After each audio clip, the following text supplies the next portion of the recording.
Saya tidak peduli siapapun Anda. Anda pernah bermaksiat, Anda pernah berbuat salah. Kita manusia yang tidak luput dari dosa. Tapi saya ingin berikan tawaran dari Al-Quranul Karim. Quran surah keempat An-Nisa ayat 100, posisi paling kiri sebelah bawah. Pernah ada orang berbuat maksiat yang tak terlukiskan. Ada seorang yang pernah bunuh orang. Bunuhnya bukan 1, 2, 100 orang. Tak terlukiskan bilangannya. Kriminalitas tidak perlu diukur karena Anda akan lelah menghitungnya. Ketika Allah berkenan memberikan hidayah kepadanya, Masya Allah. Dan hidayah selalu terbuka pada siapapun sepanjang ia mau mengambilnya sebelum nyawa sampai di kerongkongannya. Tiba-tiba datang ia pada seorang alim dan berkata, saya ingin berubah. Alim ini kemudian menyampaikan pada orang dimaksud, Anda bukan berarti tidak bisa menjadi orang baik. Hanya Anda tinggal di lingkungan yang tidak mendukung Anda jadi baik. Keluarlah dulu dari tempat itu. Pergilah ke majlis ilmu sifulan, tempatnya ada di sana. Datang ke sana, belajarlah, dan Allah akan bimbing Anda berubah dari keburukan menjadi orang yang terbaik. Didengarlah nasihat alim ini.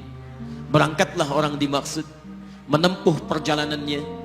Tiba-tiba Masya Allah, belum sampai ke tujuan, di pertengahan jalan, konon disebutkan lebih sejengkal, tiba-tiba maut datang menjemputnya. Thumma yudrikul maut. Apa yang terjadi?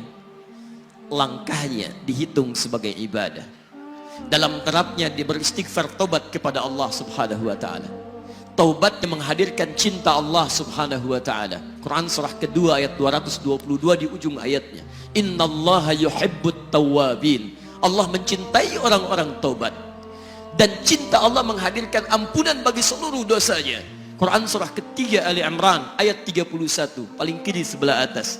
Qul in kuntum tuhibbunallaha fattabi'uni yuhibbukumullah. Allah cintai orang yang mau taat pada Rasulnya. Lihat, ketika Allah mencintai seorang hamba, wa yaghfir lakum dzunubakum, Allah ampuni seluruh dosa-dosanya. Derap langkahnya menghadirkan istighfar, taubatnya menghadirkan cinta Allah menghadirkan seluruh ampunan bagi dosa-dosa yang ia miliki. Maka apa yang terjadi? Di tengah perjalanan maut menjemputnya, thumma yudrikhul maut faqad waqa'a ajruhu 'ala Allah. Dan pahala diberikan kepada orang tadi. Di jalan, maaf, maut datang, taubat diterima, dosa diampuni, dan amalan didapati dengan derap langkahnya. Maka apa yang terjadi? Thumma yudrikhul maut faqad waqa'a ajruhu 'ala Allah.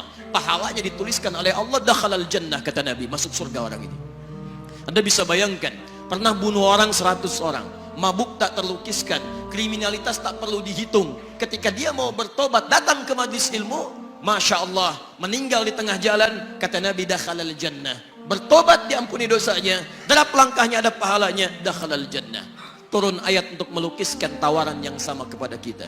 Wa may yuhajir fi sabilillahi yajid fil ardi muraghaman katsira was'a.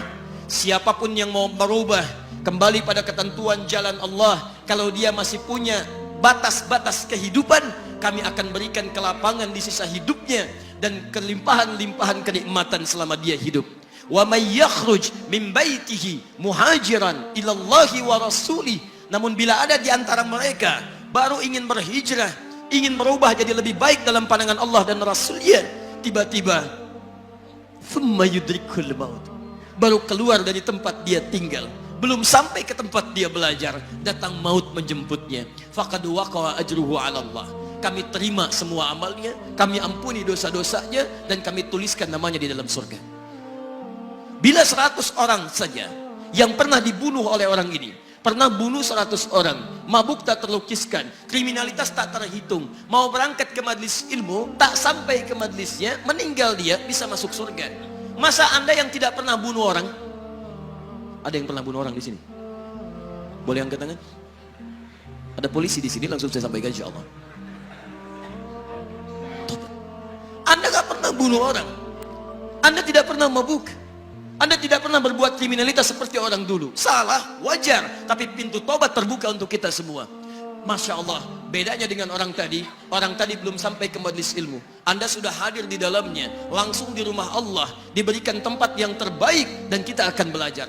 Kalau dengan semua ini belum mempermudah Anda ke surga, dengan cara apa lagi Allah mesti mengantarkan Anda ke surga?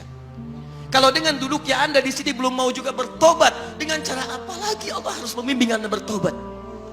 Kalau dengan seperti ini belum juga Anda taat kepada Rasul, dengan cara apa lagi Allah mesti meyakinkan Anda untuk taat kepada Rasulullah SAW? Karena itu teman-teman sekalian, mari kita pelajari ilmunya, dan dengan ilmu itu akan membimbing kita insya Allah kembali kepada Allah sampai mengajak keluarga kita ke surga insya Allah.